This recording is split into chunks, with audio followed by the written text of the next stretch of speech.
The idea begins on Earth and the dividing line of two major civilizations, India and China. It has profoundly changed both, as well as every other country in the Far East. The idea is Buddhism. Its greatest influence in terms of area, population, and duration has been in China, where it went through a splendid transformation. It was about 500 years before Christ. A young Indian prince, Gautama Sakyamuni, was deeply disturbed by the bondage of human existence. Birth, age, illness, and death.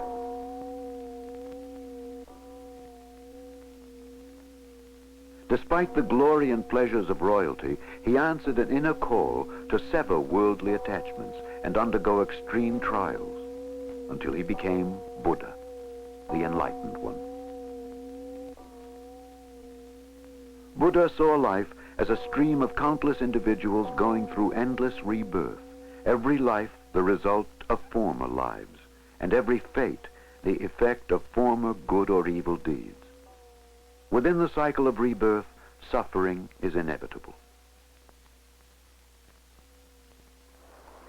To attain liberation is to break away from this cycle and enter into nirvana, an inscrutable state of absolute transcendence. How can one reach this state? Buddha's answer in its simplest form was moral conduct, deep contemplation, and intuitive wisdom. Buddha's teaching has been compared to rafts crossing the sea of suffering to reach the shores of nirvana. There are two main schools in Buddhism. The one stressing personal liberation is called Theravada, or more popularly Hinayana, the lesser vehicle.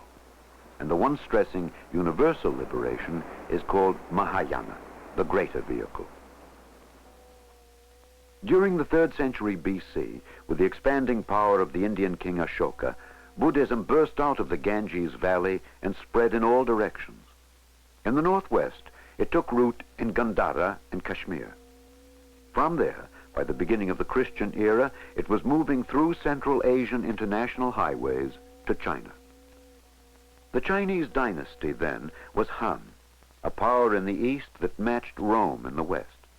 Han influence dominated East Asia from Korea to Chinese Turkestan, from the Gobi Desert to Vietnam. The national creed was Confucianism, a benevolent ruler under the mandate of heaven whose will coincides with that of the people. An orderly society with a rigid family structure, a moral code based on humanity and the practice of perfect virtue for its own sake. The cosmic view was Taoism. Tao, or the way of nature, governs all life, manifesting itself in yin and yang, the negative and positive forces that shape all things.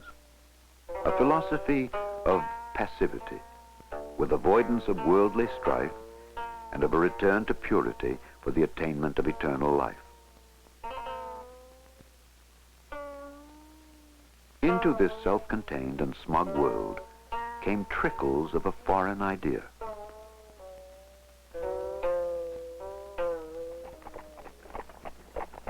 The White Horse Temple, reputedly the first Chinese Buddhist monastery, was founded on the legend that Buddha appeared as a golden deity in the dream of Emperor Ming. The earliest historical mention of a Chinese Buddhist community occurred in 65 AD. By the middle of the 2nd century, Buddha was worshipped in the palace along with Taoist deities. But not until the period after the collapse of the Han Empire did Buddhism gain real momentum in China. In the north, under the invading Turkic and Tibetan tribes, incessant warfare, chaos, and misery provided a climate ripe for a religion affording physical and spiritual refuge to the masses. By entering monkhood, common people escaped military and labor services as well as taxation.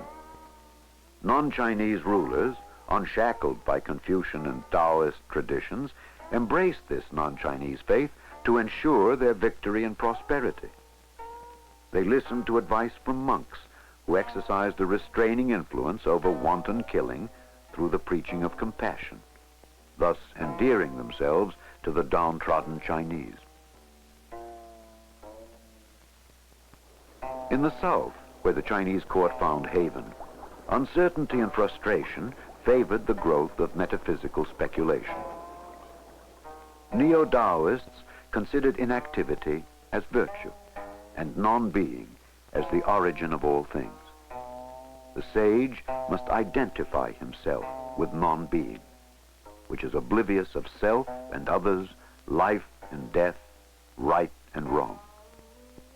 This seemed to mirror the basic Buddhist ideal of emptiness. Thus, a sympathetic dialogue developed between the learned monks and the literati, whose influence enabled Buddhism to gain converts among royalty and the rich.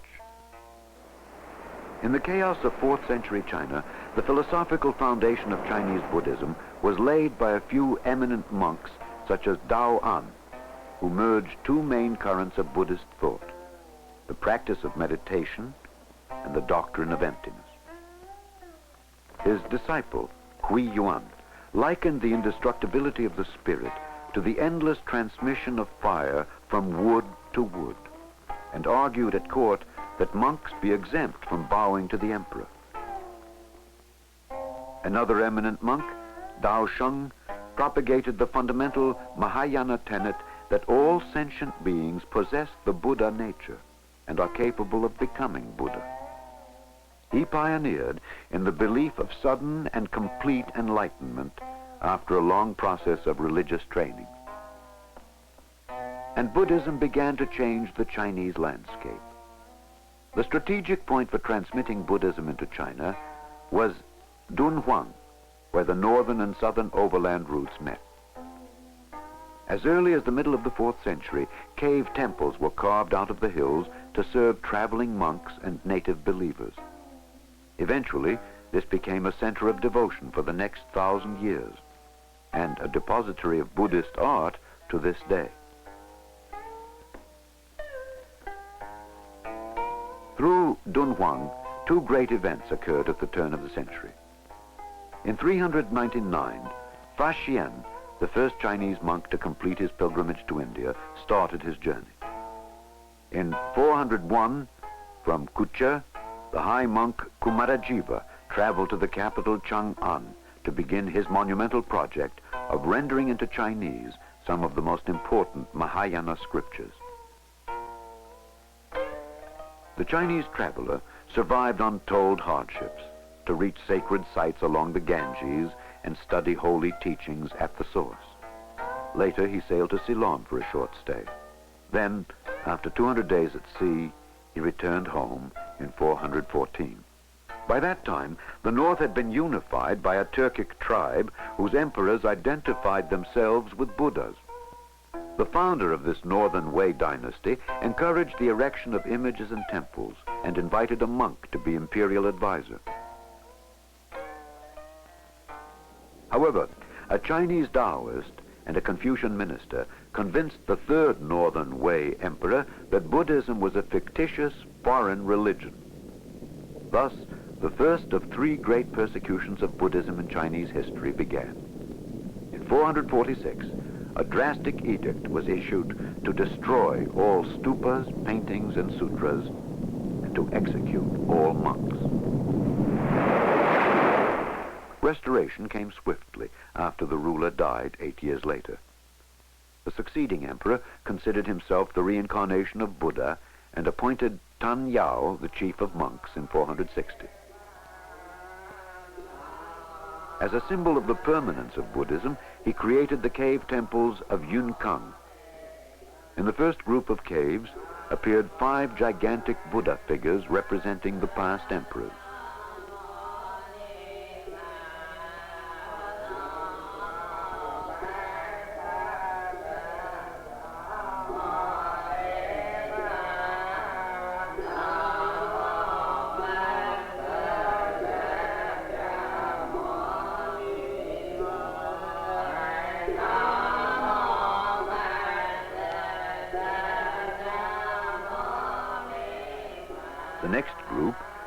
most numerous images of Buddha, musicians,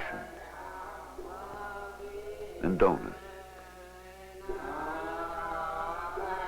and bodhisattvas who refrain from entering nirvana in order to save other sentient beings.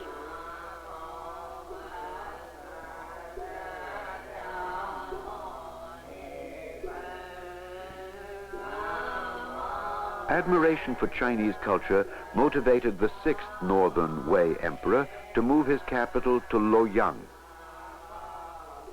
Temple construction in the new capital mushroomed until 1/3 of the dwelling area in the city was occupied by monks. To rival the glory of Yunkang, cave temples were created at nearby Lungmen.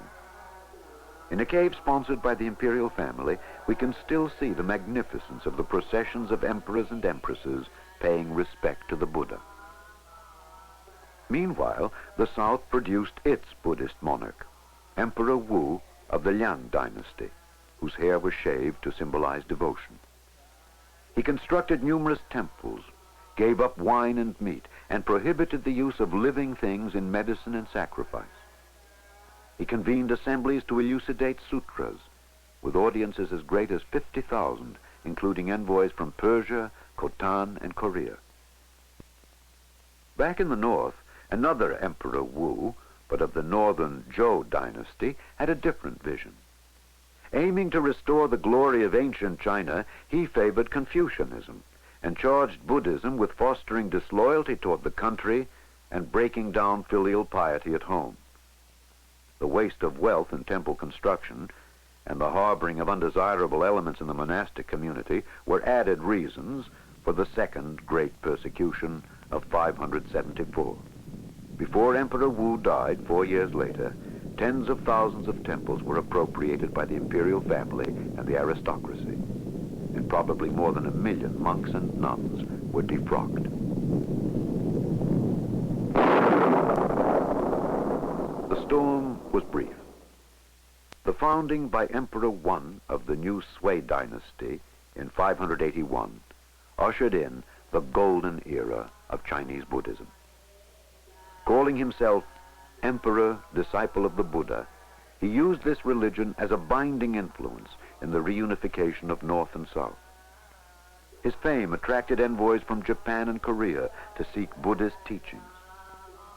The year 600 marked the beginning of China's role as the light of East Asia. The dynastic change from Sui to Tang in 618 did not affect the progress of Buddhism. The second Tang emperor, Taizong, professed to be a Taoist and based his governmental structure on Confucian principles, but he relied on Buddhism for gaining popular support and for the spiritual welfare of the empire. Tang's influence extended far beyond its boundaries, and many pilgrims reached India to seek original scriptures. Among them, the most famous was Xuanzang, who began his journey in 629. Surviving many perils in deserts and mountains, he finally reached the Indus Valley, sailed down the Ganges, and saw the Bodhi tree under which Buddha attained enlightenment. His fame spread throughout India as he traveled and studied. He was honored by the king. After a pilgrimage of 16 years, he received a tumultuous welcome upon returning to the capital, Chang'an. With Emperor Taizong's support, he devoted the rest of his life to translating the voluminous texts he had brought back. Xuanzang founded the school which explains all phenomena in terms of one ultimate reality: mind. The emperor was so impressed by his work that he compared looking at the scriptures to gazing at the sky or sea, immeasurable in height and unfathomable in depth. The height of imperial patronage was reached under the influence of Emperor Taizong's daughter-in-law, who became the most ambitious and powerful empress in Chinese history. In 672, she ordered the carving of the great Vairochana Buddha, or the Brilliant One, at Lungmen. When she finally founded a new dynasty, she claimed herself the future Buddha. In mid-7th century, the Arabs and the Tibetans interrupted the Central Asian land route. Chinese pilgrims had to travel by sea to reach India. The first important monk to do this was I Ching, whose voyages resulted in bringing back new scriptures and a report of the Buddhist kingdoms in the southern archipelago, including Java, where he did a great deal of translation. But the heart of Chinese Buddhism is its distinctive and profound religious thinking. The transformation from Indian to Chinese Buddhism began in mid-6th century and was completed in the 7th and 8th centuries. Among native schools, 4 form the spirit and substance of Chinese Buddhism: the Tian Tai and Huayan schools for doctrine, the Chan and Pure Land schools for practice. All 4 belong to Mahayana, or the greater vehicle, which believes that universal liberation for all sentient beings is the aim of the Buddha. The Tian Tai master, Zhe synthesized all forms of Buddhism, arriving at the conclusion of a threefold truth: emptiness, phenomena, and the middle way. All things have no reality and are therefore empty. They enjoy temporary existence as phenomena reached by the senses. Every existence is empty and temporary at the same time, with the truth of the middle way. Therefore, the whole cosmos, with its realms interwoven and interpenetrated, may be present in a grain of sand or the point of a hair. Cryptically, one thought is 3,000 worlds, which might be interpreted as, in every instance of thought, all possible worlds are involved. This one in all and all in one doctrine leads to the idea that Buddha nature is to be found in everything, from the biggest to the tiniest. Therefore, all beings can be converted to enter the path of the Buddha, as proclaimed in the Lotus Sutra. Lotus, the symbol of purity, rises from the mud but is unsullied. The Huayan school concentrated on the Garland Sutra. Its founder was Fazang. His most famous sermon used as an analogy a golden lion in the palace. Gold is the symbol of principle, and the lion is the symbol of phenomenon. The principle has no form, but may assume any form. The eyes, ears, and hairs are all gold, as is the whole lion. So the whole lion is in the eye, the ear, or even a strand of hair. This is the doctrine of interpenetration and mutual identification of all phenomena. It was recorded that Fazang used mirrors to illustrate this concept. As the Buddha figure in each mirror is reflected in every other mirror, so each individual phenomenon embraces every other phenomenon. Thus, the Huayan school proclaimed that the entire universe arises simultaneously through reciprocal causation. The one is the many is one. It spread the belief that all things are manifestations of the same supreme mind. Religious philosophy is probably never as readily acceptable by the masses as religious imagination. The enchanting picture of a pure and happy land presided over by Amitabha, the Buddha of infinite light, who responds to anyone meditating or calling upon his name in good faith, is irresistible to people who toil and worry. Thus, the Pure Land school became the most popular in China. The Pure Land Sutra describes how Amitabha vowed that anyone with absolute faith in him shall be reborn in his Western paradise. His chief minister, Wan Yin, who in later centuries evolved into the female goddess of mercy, looks in all directions to save people from suffering and danger. As the Bodhisattva of infinite passion, he can assume various forms to carry out his mission. He is sometimes depicted with 8 or 11 heads, or with 1,000 eyes and arms, the better to see all and to help all. The main proponents of this school were Dao Zhou and his disciple Shan Dao. They promoted the practice of Nianfo, or uttering the name of Amitabha with an undivided mind to assure rebirth in the Western paradise, as well as the practice of chanting sutras, worshipping images, meditating on and singing praises to the Buddha. On the other hand, they painted a picture of hell with horrors of torture and violence. These images of heaven and hell have been imprinted on every Chinese mind ever since. The most important Chinese development in Buddhism is the Chan or Zen school. Chan is intuitive meditation with strict discipline, through which one's Buddha nature can be revealed. Legend has it that Bodhidharma, the first patriarch of Chan, crossed the Yangtze River on a reed branch to the north, where he sat in front of a wall for 9 years. The story illustrates the emphasis of Chan on inner enlightenment, without words, images, temples, or sutras. The argument among believers over gradual enlightenment versus sudden enlightenment split Chan into 2 sub-schools, the northern and the southern. The 6th patriarch, Weng and his disciples, championed the idea that intuitive wisdom and enlightenment come suddenly. This southern school eventually prevailed over the northern. Chan masters differ in teaching. Some use enigmatic utterings, gestures, or acts ranging to the extreme of scolding and beating. Some use the case method of question and answer. Some practice meditation in silence. But all consider words a poor medium and logic self-defeating. After all, everyone has within himself the Buddha nature.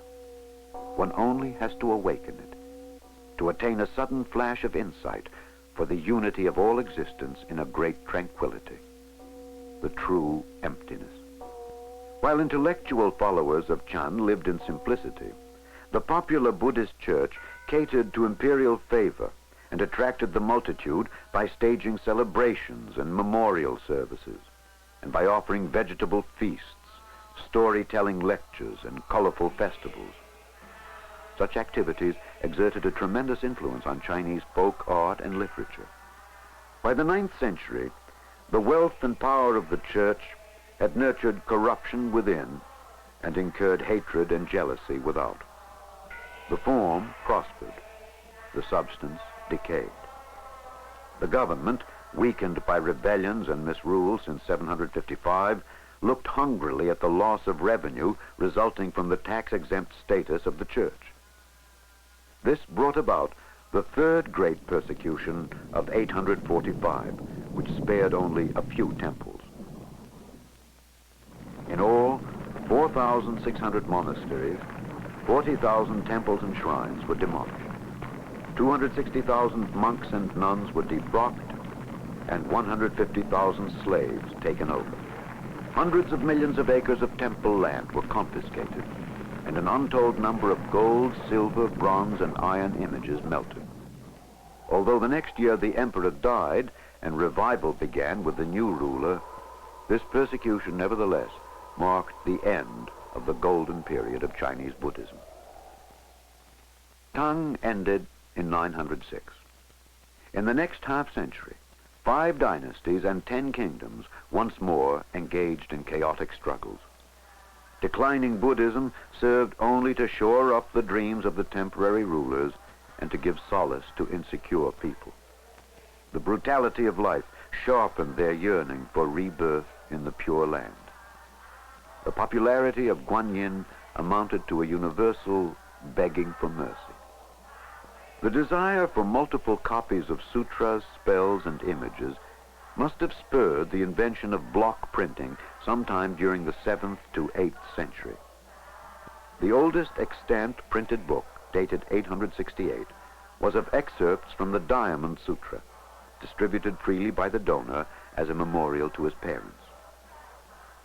A landmark in the history of printing was the 10th century edition of the Chinese Tripitaka, or complete Buddhist canon, printed from 130,000 engraved blocks.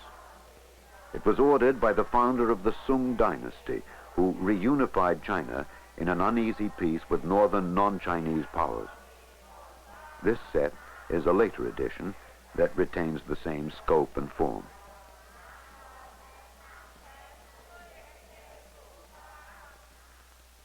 Outwardly, Buddhism during the Sung dynasty continued to grace the Chinese landscape, with the Pure Land school very much a part of daily life. The tranquility and simplicity in painting and poetry showed more than a trace of charm. Later Sung paintings of this tendency left a deep imprint on Japanese art. Meanwhile, the Hinayana ideal of arhats, or passionless ones who have attained personal liberation, became popular from the 10th century on.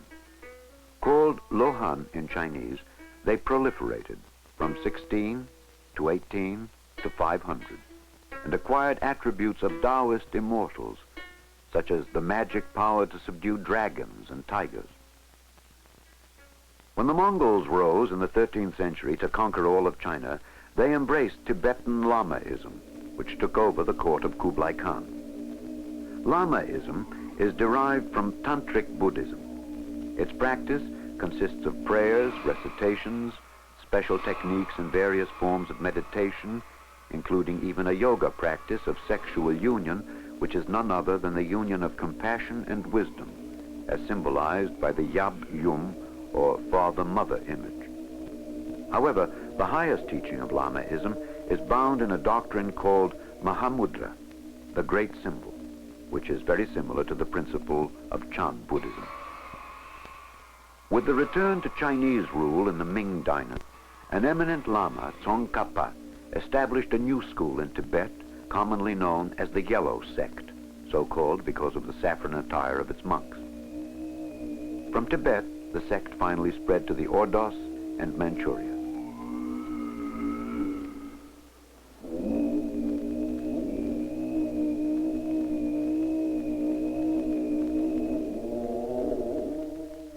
Based upon the adage that different paths lead to the same goal, the Chinese tendency to synthesize and harmonize has succeeded in merging Buddhism with Confucianism and Taoism. In the process, Buddhism has relaxed the rigidity of Confucian ethics and checked the abandon of the Taoist surrender to nature. It has extended the Chinese compassion for humanity to all living things. It has expanded the Chinese mind by introducing the view of the universe as a time-space continuum without beginning or end, by interpreting creation as reciprocal causes and effects, by presenting all phenomena as a projection of the mind, and by identifying eternity, infinity, and perfect wisdom with emptiness, a state beyond words and imagination. The all-inclusiveness of its doctrine eliminates the duality of self and others, real and unreal, being and non-being. As mountains, deserts, and oceans cease to act as barriers in the transmission of ideas, the whole span of human drama, from the travels of Central Asian monks on ancient silk routes to the maturity of Chinese Buddhism, has become perhaps merely a chapter in the development of world Buddhism, which, enriched by all other faiths, will meet the challenge of present-day needs and contribute to true peace in the mind of man.